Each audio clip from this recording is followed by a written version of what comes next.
We've all had an opinion. Did Erin Patterson deliberately poison that infamous beef Wellington dish? Is she or isn't she a murderer? That decision was determined by 12 people today in a small courtroom in regional Victoria. The jury saw and heard things the rest of us didn't. Until now. Sam Cucchiaro was in court, sitting right near Erin Patterson as those guilty verdicts were delivered. Sam, how'd she take the news? Ellie, there's only one word I can use to describe Erin Patterson's reaction, and that word is chilling. I was sitting only a metre or two away from this killer cook in court today. When she entered the courtroom, she appeared to be in good spirits. She was speaking with her defence team. She was speaking with her best friend. And she also appeared to crack a joke with the two guards who were sitting either side of her. Perhaps Erin Patterson really did think in her mind that tonight she'd be spending in her own bed back at her Leongatha home. Not long, the moment we'd all been waiting for, the jury was brought into the courtroom, and I was watching Erin the moment that very first verdict came down. Guilty. Erin Patterson stared straight ahead. She barely batted an eyelid. Her expression remained icy cold, and it did not change throughout the hearing today. Now, for the very first time, we can take you inside this extraordinary marathon trial and show you the video footage that helped convict this triple murderer. I didn't do anything. I loved them. They acknowledge death's reality as something that's not right about the world. I cannot think of another investigation that has generated this level of media and public interest. Poisoned by stealth. This is Dr. Chris Webster calling from Leongatha Hospital, and I have a concern regarding a patient that presented here earlier but has left the building. So is Erin Patterson has been found guilty. They found that she was guilty, that she had deliberately used those toxic mushrooms. And they have found this 50-year-old mother of two, Erin Patterson, guilty on all 4 counts. A mother turned mass murderer and a tight-knit religious town torn apart. How are you feeling? I'm saddened, and it is what it is. One of the killer cook's only supporters inside court today, her friend, Alison. Do you believe her that this was an accident? That's not a question I can answer for you. Erin Patterson concocted a web of lies to conceal an evil plan. She even lied about having cancer to lure her guests to their deaths.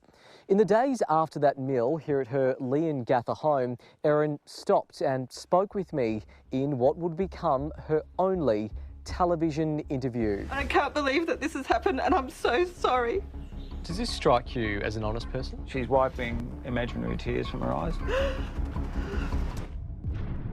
This is a story that begins 2 years ago on Sunday, July 16th, 2023. A fortnight before the fatal mushroom meal, Erin and her 2 kids attend the Currumbara Church in Victoria's scenic Gippsland region. There, Erin invites estranged husband Simon, his parents Don and Gail, plus Gail's sister Heather and her husband Ian to lunch to discuss a medical issue. The night before the meal, Simon texts Erin saying he feels uncomfortable coming. Erin replies, "That's really disappointing. I've spent many hours this week preparing lunch for tomorrow, which has been exhausting in light of the issues I'm facing, and spent a small fortune on beef eye fillet to make beef Wellingtons because I wanted it to be a special meal, as I may not be able to host a lunch like this again for some time." The next day, Erin's kids go to the cinema. The guests arrive and Erin serves individual beef Wellingtons, a recipe she'd taken from this cookbook. According to police, the 4 guests are served on large grey plates. Erin's is different. It's smaller and lighter in colour. Then Erin announces she has cancer, and the 5 of them pray. With his compassion and his understanding. Amen. Within hours, the 4 guests would fall violently ill. Within a week, 3 are dead. And I'm so sorry that they have lost their lives. Alarm bells ring when the day after, Erin takes her kids on a trip an hour away. Despite claiming she's sick too, she only visits the bathroom at a service station for 9 seconds, then buys sour lollies, a chicken wrap and a ham cheese tomato sandwich. It's not until the next day Erin presents to hospital feigning sickness, but she leaves against medical advice. In a panic, a doctor calls 000.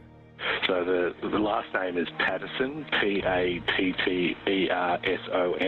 First name?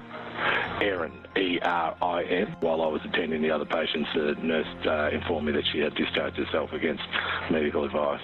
She was only here for 5 minutes. Erin eventually returns to hospital, but she's reluctant to bring her kids in, despite telling doctors they ate the beef Wellington leftovers. Meanwhile, police are dispatched to get the meal out of Erin's bin.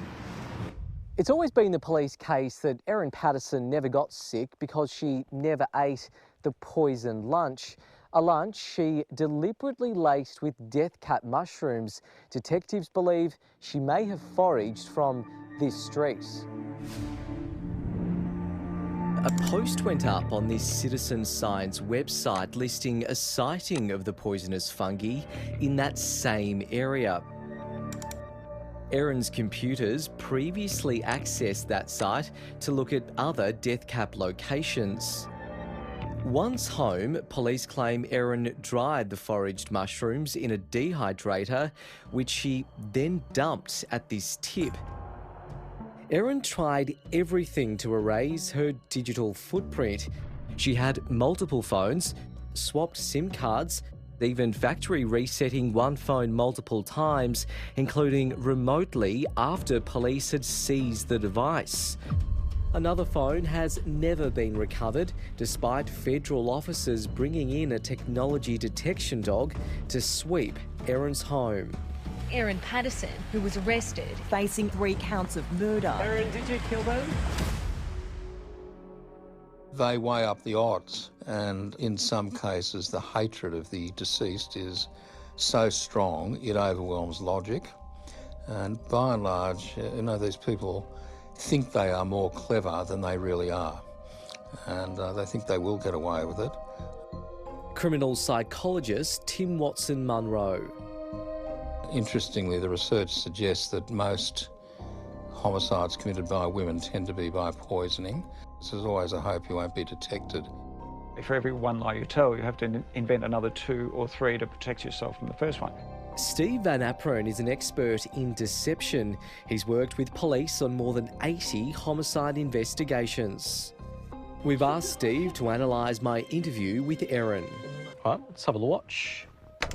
Erin, can you tell us what happened on Saturday? What happened on Saturday was devastating. It's a tragedy what's happened. Can you tell us about the meal that you cooked? I'm so devastated by what's happened, by the loss of Don. Don is still in hospital, the loss of Ian and Heather.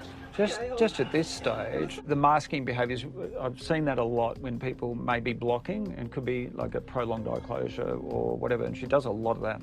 So that's the hand to the face? Hand to face, yeah, blocking.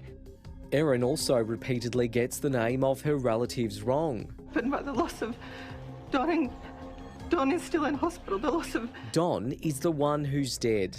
Ian and Heather were some of the best people I've ever met. They never did anything wrong to me, and I'm so devastated about what's happened. That's quite interesting in itself. There's a lot of, wailing in that, but there's no tears. I don't see any tears. She's wiping imaginary tears from her eyes. That's a concern. I mean, usually when you're dealing with people who are really distraught and crying, you'll see that. And she does it several times. That I just can't fathom what has happened. I just can't fathom what has happened. She's actually talking about how she feels, not information, because usually if somebody's been falsely or maliciously accused, no one wants to be falsely accused. So there'd be more information, content, structure, information. At this point, Erin refuses to answer any more questions. Can you tell us where the mushrooms came from?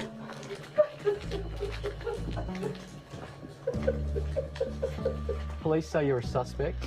Do you have anything to say about that? Yes, I say I didn't do anything. I loved them. That's Where what I did the have to mushrooms say. come from? Were they picked by you, or where did they come from, Erin? Can you tell us? What meal did you cook them? Did you eat the same meal, Erin? Does this strike you as an honest person? What it does show me is she's quite evasive, omissive and dismissive.